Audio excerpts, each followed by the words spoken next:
مولانا بلال کاظمی صاحب کا کیا خوبصورت شعر ہے.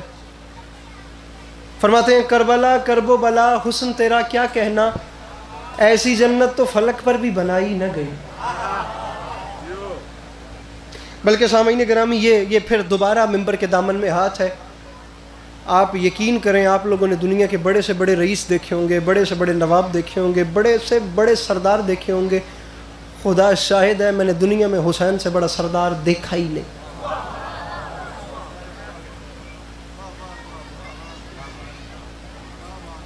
یہ جو ٹیبل میرے سامنے رکھا ہوا ہے نا، اب بات ان سے بانیان مجلس جو آج کے ہیں یہ کاروان العباس کے نام سے ایک بہت خوبصورت کاروان بھی لے کے جاتے ہیں اور ہر سال زائرین کو کربلا کی زواری، اب یہ بھی کام ہے میرے مولا کا، ان کا وسیلے سے میرے مولا لے رہے ہیں. اب جنہوں نے کم از کم مشی کی ہے میں ان سے سوال کر رہا ہوں، یہ جو ٹیبل میرے سامنے رکھا ہے نا بانیان نے، ممبر حسین جسے کہتے ہیں، مہنگائی اس وقت اس عروج پہ ہے کہ اگر آپ کے گھر مہمان آ جائے نا تو یہ اتنا سا ٹیبل کھانوں سے بھرنے کے لیے نا میزبان کو مشکل پڑ جاتی ہے کہ حالات خراب ہیں، مہنگائی زیادہ ہے، ٹیبل ایک فل کرنا ہے کھانوں سے، کیا کیا بنایا جائے، کیا کیا خریدا جائے. وہ بندہ گھر سے چل کے مجلس میں آیا ہی نہیں ہے جو لقمہ مولا حسین سے مانگ کے کھاتا ہے اور اس کا ہاتھ نیچے رہ گیا. 2025 یہ اتنا سا ٹیبل کھانوں سے فل کرنے کے لیے جہاں مشکل ہوتی ہے، اس دور میں رکھ میرے سر پہ قرآن. اللہ کی اس پوری کائنات میں اکیلا کریم ہے حسین، جس کے در پہ نہیں اس کے راستوں میں جو سوچو اگلے قدم پہ مل جاتا ہے.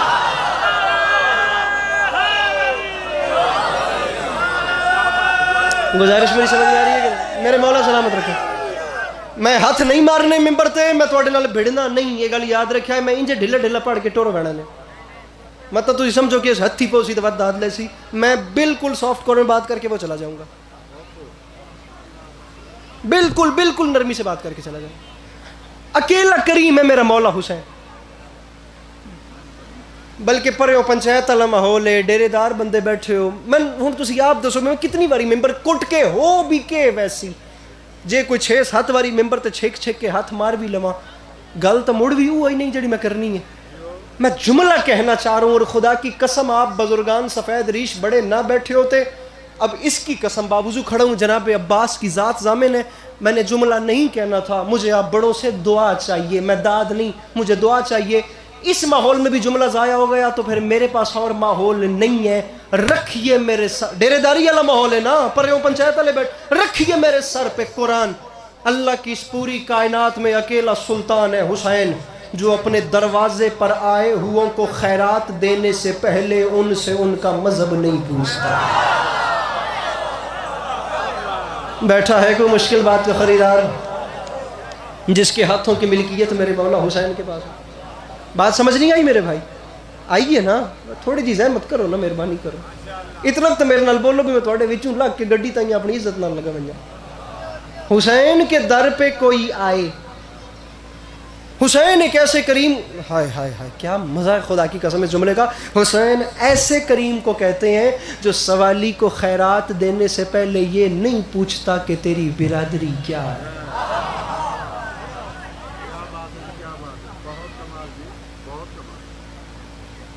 حسین علیہ السلام نہیں پوچھتے بھی کیڑے پنڈ تو آیا میں. حسین علیہ السلام نہیں پوچھتے بھی کس پارٹی کو ووٹ دیتے. امام حسین کے دروازے پہ یہ نہیں پوچھا جاتا کہ یونین کونسل کیڑی ہے. میرے مرشد کے در پہ جو آئے، جب آئے، جیسے آئے، جہاں آئے، جس وقت آئے، جس رنگ میں آئے. وَيُطْعِمُونَ الطَّعَامَ عَلَىٰ حُبِّهِ مِسْكِينًا وَيَتِيمًا وَأَسِيرًا. انسان تو انسان، جنات تو جنات. اہل سنت برادران نے یہاں تک، شاہ عبدالعزیز محدث دہلوی نے تفسیر عزیزی میں سورہ دہر کی اس آیت کی تفسیر لکھتے ہوئے یہاں تک کہہ دیا کہ جنت کے فرشتے ان کے دروازے پر کبھی مسکین بن کے، کبھی یتیم بن کے، کبھی اسیر بن کے آتے رہے. ہاتھ وہ بندہ اپنا لاکھ بار نیچے رکھے جس کے معیار پہ بات نہیں آ رہی، اور نہ ایسے ہاتھ سے مجھے کوئی فرق پڑتا ہے. میں اپنے لیے پڑھ رہا ہوں، کوئی نہیں بھی بولے گا تو واپس اسلام آباد تک اپنے آپ کو واہ واہ کرتا چلا جاؤں گا اور داد کا کشکول ویسے بھی پر ہو جائے گا. عقیدے سے عقیدہ ملے تو ہاتھ اٹھانا، ورنہ تمہیں تمہارے ماں باپ کی قسم ہے نہ بولنا. میں کتنی دیر حسین کی کریمی پڑھوں میں نہیں جانتا. میں 2 مصرے پڑھ کے بات ہی تمام کر دیتا ہوں. مصرع پڑھ رہا ہوں سوالیوں کی، سوالیوں کی صدا تک اسیر ہو جائے، علی نہ دے تو زمانہ فقیر ہو جائے۔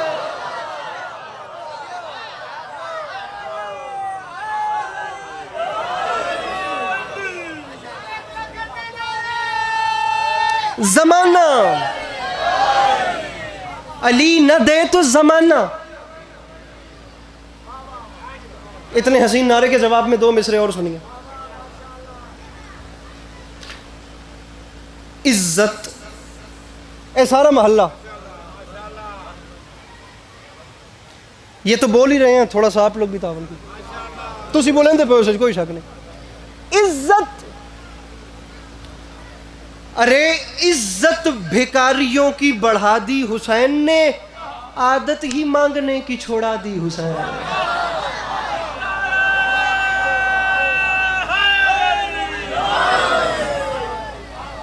علامہ عباس ارشاد نقوی صاحب کا خوبصورت ترین جملہ میرے لبوں پر آ گیا اور میں لگے ہاتھ کہتا چلوں۔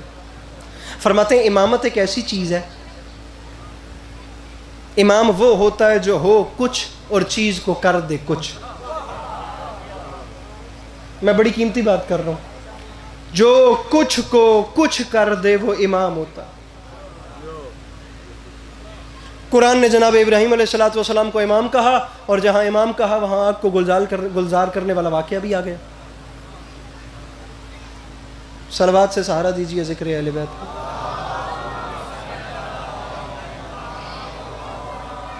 محمد و اہل بیت محمد پر بار دیگر با آواز بلند صلوات۔ بسم اللہ بسم اللہ بسم اللہ بسم اللہ، بار دیگر صلوات تلاوت فرمائیں۔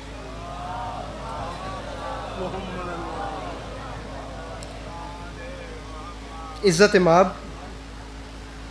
عالی مرتبت، جائے پدر، مخدوم الملک بابا سید زرغام عباس بخاری صاحب قبلہ میرے بڑے برسر ممبر تشریف لے آئے۔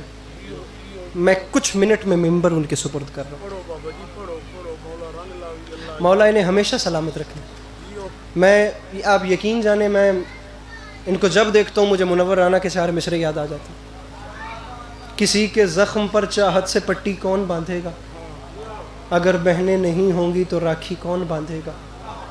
تمہاری محفلوں میں ہم بڑے بوڑھے ضروری ہیں، اگر ہم ہی نہیں ہوں گے تو پگڑی کون باندھے گا۔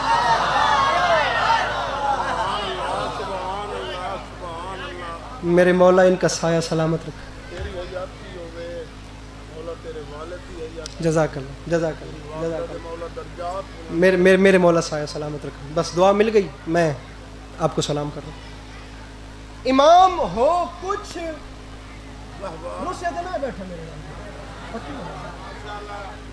ہو کچھ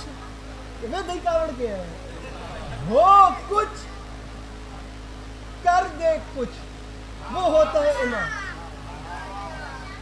نہیں جناب ابراہیم علیہ السلام امام تھے تو تفسیر قرآن میں جہاں آگ گلزار ہوئی ہے، جہاں آگ ٹھنڈی ہوئی ہے، بلکہ علامہ اقبال نے تو اس واقعے کو ایسے بیان کر دیا، فرماتے ہیں بے خطر کود پڑا آتش نمرود میں عشق، عقل ہے محو تماشائے لبے بام ابھی۔ علامہ اقبال فرماتے ہیں عقل آگ کے کنارے کھڑے ہو کر جہاں سوچ رہی تھی مجھے کیا کرنا چاہیے، وہاں اتنی دیر میں عشق نے آگے بڑھ کے چھلانگ لگا دی۔ عشق نے چھلانگ لگا دی۔ جہاں آگ گلزار ہوئی وہاں امام ہونے کی نشانی، جملہ میرے فضائل کا آخری ہے، امام ہونے کی نشانی مل گئی۔ ایک واقعہ اور سن لیجئے، اس کے بعد میں مصائب پہ آ جاؤں گا۔ بابا جی تفسیر قرآن میں لکھا ہے کہ جناب ابراہیم علیہ السلام کو ایک بار ان کے گھر والوں نے کہا کہ گھر میں آٹا ختم ہو گیا ہے اور روٹی پکانے کا کوئی اسباب نہیں ہے، آپ ایسا کریں کہ مارکیٹ سے یا جہاں سے بھی آٹا ملتا ہے وہاں سے جا کر آٹا پکڑ لائیے۔ اللہ کے نبی نے تھیلا رکھا اپنے شانے پہ، اللہ کے نبی نکلا گھر سے اور چل دیا اس جگہ پر جہاں سے آٹا ملتا تھا۔ چلتے چلتے اللہ کے نبی کو شام کا وقت تھا، اندھیرا چھا گیا۔ اب صورتحال کچھ ایسی ہے کہ جس وقت اللہ کے نبی آگے پہنچا تو شاپ کلوز تھی، کچھ بھی معاملات ایسے تھے، اللہ کے نبی کو آٹا، اللہ دے نبی نے آٹا لبھیا ہی نہیں۔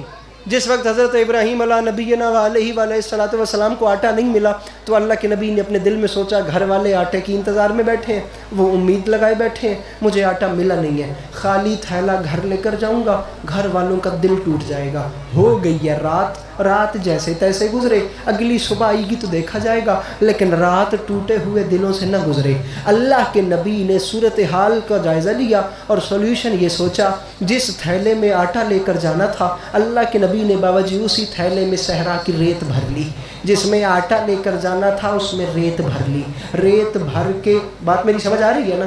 تھیلا رکھا اللہ کے نبی نے اپنے شانے پہ، چل پڑے واپس اپنے گھر کی طرف۔ خدا کی قسم تفسیر قرآن میں لکھا ہے گھر آ کر ریت سے بھرا ہوا تھیلا رکھا، گھر والے قریب آئے تو منظر ہی بدل گیا، بھری تھی ریت نکلا آٹا، بھری تھی ریت نکلا، بھری تھی ریت گل میری آخری ہے، میں نے پوری مجلس میں زور نہیں لگایا جو میں نے آپ سے وعدہ کیا تھا، میں ایسے ہی پڑھ کے جا رہا ہوں، کوئی ٹارگٹ نہیں ہے خدا کی قسم زیادہ داد لینے کا، آپ جیسے بھی سنیں میں آپ کے حق میں دعا کر کے ممبر چھوڑ رہا ہوں۔ بھری میرے میرا ہاتھ کھول نہیں ذرا، جی کھل گئے تو شاید تو جوان ہے تیرا ہاتھ بلند ہو منجے، ورنہ میں نے کوئی گلا نہیں، سارا مجمع بھی چپ رہے تھا۔ بھری تھی ریت نکلا آٹا، اب یاد رکھنا جس کے ہاں ریت آٹے میں بدل جائے وہ بھی امام ہوتا ہے، جس کے ہاں آگ ٹھنڈی ہو جائے وہ بھی امام ہوتا ہے، جس کے ہاتھوں سے لگا ہوا پانی جواہرات میں بدل جائے وہ بھی امام ہوتا ہے۔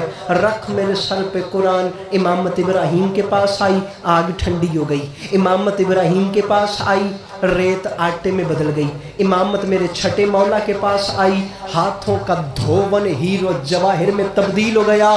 بابا سرکار جی دعا کیجئے گا، بندہ آیا ہی نہیں ہے جو ہاتھ نہ اٹھا سکے۔ امامت ابراہیم کے پاس تھی تو ریت آٹے میں بدلی، امامت چھٹے بادشاہ کے پاس آئی تو پانی جواہرات میں بدلا، عزت حسین کی قسم امامت علی کے پاس آئی، پوری مسجد نے دیکھا گستاخ کتے میں تبدیل ہو گیا۔ گستاخ ہے کسی کا ہاتھ جو میرے مرشد حسین سے مانگ کے کھاتا اور بلند نہ ہو سکے؟ میرے بھائیوں، امامت علی کے پاس، میرا بھائیو جوانی مانے، امامت علی کے پاس آئی، گستاخ کتے میں تبدیل ہو گیا۔ اس نے آگے بڑھ کے کہا یا علی تیری تقسیم میں عدل نہیں دکھتا۔ علی نے مسکرا کے فرمایا کیا اب کتے بھی علی سے بحث کریں گے؟ اور کیا کتے علی سے بحث کریں گے؟ پوری مسجد نے دیکھا جو بولتا ہوا آیا تھا وہ بھونکتا ہوا گیا، جو بولتا ہوا آیا تھا، یہاں سے ہاتھ نہیں اٹھ رہے سرکار، جو بولتا ہوا آیا تھا وہی بھونکتا ہوا واپس گیا۔ جملہ سمجھنا، جملہ میرے بھائیوں میری گفتگو کا آخری ہے۔ امامت ابراہیم کے پاس گئی تو ریت آٹے میں، میرے زبان بھائیوں، ریت آٹے میں بدل گئی۔ امامت چھٹے بادشاہ کے پاس آئی تو ہاتھوں کا دھلا ہوا پانی بھائی جان جواہرات میں بدل گیا۔ امامت علی، مجھے ہاتھ آخری صف تک بلند چاہیے تو لطف ہے، نہ بھی اٹھے تو گلا نہیں، لیکن میں ذاتی طور پہ چاہتا ہوں ہر ہاتھ اٹھے۔ ابراہیم کے پاس ریت آٹے میں بدلی، چھٹے بادشاہ کے پاس پانی جواہرات میں بدلا، امامت علی کے پاس آئی گستاخ کتے میں تبدیل ہوا، امامت حسن کے پاس آئی مرد عورت میں تبدیل ہو گیا۔ مرد مولا کا واسطہ، بات ابھی آگے ہے میرے بھائیوں، دوبارہ سنو۔ امامت ابراہیم کے پاس گئی تو بابا جی ریت آٹے میں بدلی، چھٹے بادشاہ کے پاس آئی پانی جواہرات میں بدلا، علی علیہ السلام کے پاس آئی گستاخ کتے میں تبدیل ہوا، حسن علیہ السلام کے پاس آئی مرد عورت میں بدلا۔ رکھ میرے سر پہ قرآن، اللہ کی اس کائنات میں واحد کریم ہے حسین، امامت حسین کے پاس آئی، ہر گناہگار تھا علیہ السلام ہو گیا۔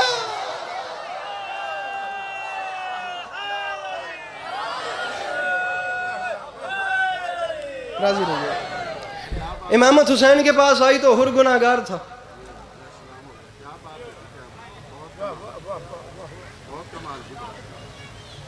جو گناہگار تھا وہ علیہ السلام ہو گیا، اور ایسا علیہ السلام ہوا کہ علی کے لال نے فرمایا ہر میری ماں نے تجھے بیٹا کہہ دیا۔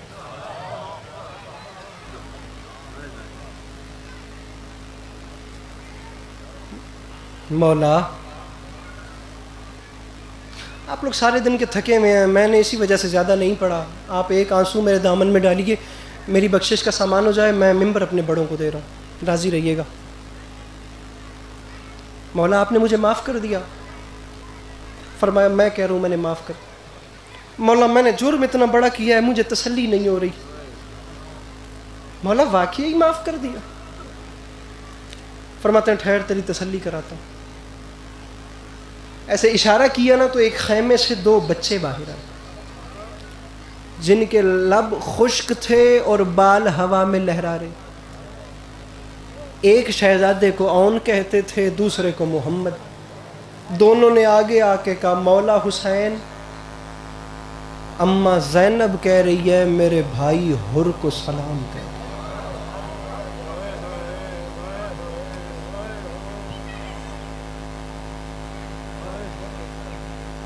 فرمایا حر اب تسلی ہو گئی ہے؟ حر غازی کی ملکہ تجھے بھائی کہہ رہی.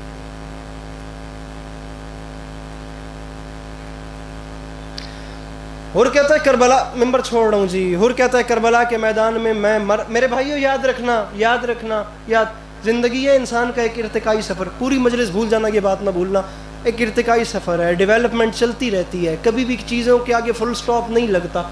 موت کی آخری ہچکی سے پہلے خدا نے جو استغفار کا دروازہ بند نہیں کیا تو بندے کیسے بند کر سکتے ہیں؟ 2 کریکٹر آپ کو میدان کربلا میں ایسے دکھیں گے جو سب سے منفرد ہیں. ایک جناب حر اور ایک عمر ابن سعد. حر پیدا ہی حسین کی دعا سے ہوا تھا. عمر ابن سعد نے سارا بچپن امام حسین کے ساتھ گزارا. پوری رات دونوں کشمکش میں رہے. دونوں کے سامنے دنیا بھی تھی، آخرت بھی تھی. رے کی جاگیر کے وعدے بھی تھے، شراب کے مٹکوں کے منہ بھی کھلے ہوئے تھے، ہیرو جواہرات کے صندوقوں کے منہ بھی کھلے ہوئے تھے. پروٹوکول سارے دونوں کے لیے تھے. تمام رات ہرے نہ تواں تھا سوچ میں گم، ہوئی صبح تو دلاول غلام ہو کے رہا. صبح عاشور ایک نے دنیا چن لی، ایک نے آخرت کا انتخاب. آخری روایت ہے، کوئی نہیں کہتا، خود جناب حر فرماتے ہیں. جس وقت میں اپنے جوان بیٹے کی لاش اٹھانے گیا میں نے عجیب منظر دیکھا. میرے جوان، یار آپ لوگ ہائے تو کر ہی سکتے ہوں، آپ لوگ جملہ سنیے یار. حر فرماتے ہیں میں تڑپ گیا منظر دیکھ کر. عجیب منظر تھا. کربلا کی ریت پہ میرے جوان بیٹے کا سر تھا اور حسین کی جھولی تھی.